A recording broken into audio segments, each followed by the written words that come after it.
Well, always happy to win. You know, it was a bit of an ugly game for sure. I felt like the production that we had yardage-wise should have produced more points for us, but you know, it didn't. You know, obviously we missed the field goal, and I was afraid at the end to kick the field goal. Everyone said, no, go for it. You got a half a yard to go, and you know, I was concerned about kicking the field goal and getting it blocked. And, geez, we can get a half a yard. And our quarterback said, let's go for it. And when our quarterback says, let's go for it, he influences me. So, and I just felt like we could get a half a yard at the end. I really did. And you know, JMU is very tough defensively.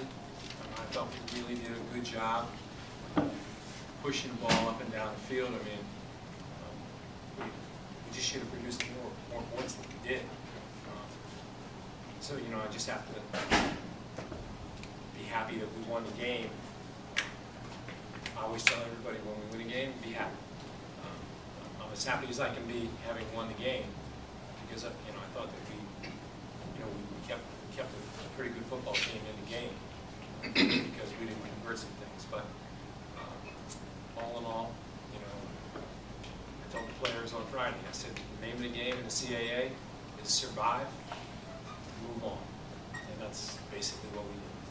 You looking for Rodney Landers and Bosco Williams on that last play? That was a bit deja vu, for sure. I just said, I told our players in the locker room after, I said, you know what? No Hail Marys today, just Our Fathers. We had a good Our Father after the, you know, our prayer after the game. And just couldn't let that happen again. Would you have thought you all would score combined 21 points today? Say it again. Would you have thought the two teams would combine for 21 points? I thought that, you know, that we would put more points on the board. They have not been a high-scoring team. So I knew that they would struggle some against our defense, but I really felt like we could put more on the board than that. But you have two real good non-defensive football teams, you know, on the field, and I don't know. We have 209 rushing against them. I don't know what they hold people to. It's like Mike, you probably know. What do they hold people to? 51, 48. Is it? I thought it was less than that. Anyway, What down one by Nick? I mean, it was kind of in the middle. I mean, it was kind of too long to kick a field goal and too close to the punt. The way they played their coverages, I knew I had to wait till Norm got outside the middle of the field. And once he got outside the middle of the field, it always depends on Norman. I mean, all I credit that for the O-line. Just like last week, they were able to pick it up with the protection-wise, and they gave me enough time to wait for him to get all the way across the field, and that's what made that play. It seemed like when you guys needed to make a play, you had the protection, or the line gave you the time to do that. Yeah, I mean, 209 rushing, and they gave me a ton of time throwing. I mean, everyone knows it starts up front. If you don't have it up front, you can't win. Like last week, they proved it. I mean, they did an unbelievable job this week. Put up another long with the second touchdown pass. What worked there? They just get it on that. They played cover 3, and they were. I think on that play they were so worried about Norm catching out. The cornerback didn't get back, and the safety was throwing the left hash, and I mean, it just wide open. I just had to put it near him. Was that the same pass you were throwing like you a little while earlier? Yeah. You kind of got turned around, or what happened with you? He just ran the wrong. I mean, he ran the wrong route, and it was wide open on that play too. Oh no, not again, because it was almost in the exact same spot. Most definitely, that jump replayed in my head multiple times. I was like, oh, not again. And I was just hoping that our safeties, the corners, would just get back. I tried to bump the third receiver. I tried to get back. I was praying for it would be another Rodney Lander, a lucky Hail Mary. So. Marquise, you had 2.5 tackles for loss today. You had shit on the roll today. I saw you getting across the line of penetration. What did you see to let you know that you can get through there and make some damage in their offense? As you noticed, they had a whole different type of offense. It was a pistol shotgun, and usually we seen them all set shotgun.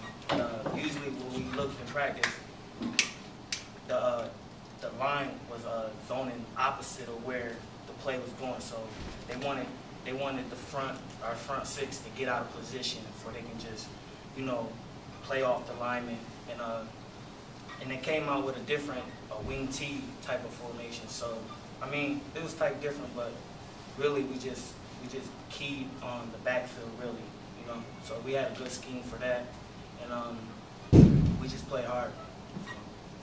Ben, is this team developing a sort of resiliency, kind of finding different ways to win each week? Yeah, I definitely agree. Last week, Maine, we attacked them a lot through the air. This week, we kept it on the ground, and we just have weapons everywhere, and we've been using them.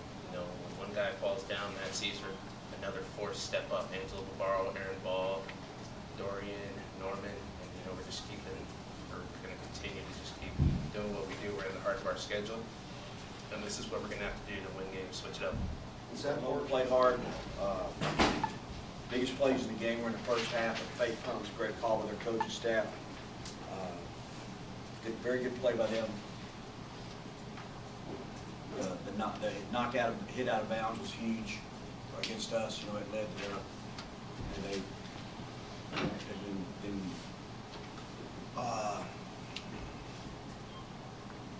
you know, you're just not going to beat anybody when they do not turn the ball over and they have no penalties. You look at this sheet right here, they got called for 2 penalties for nothing. You know, and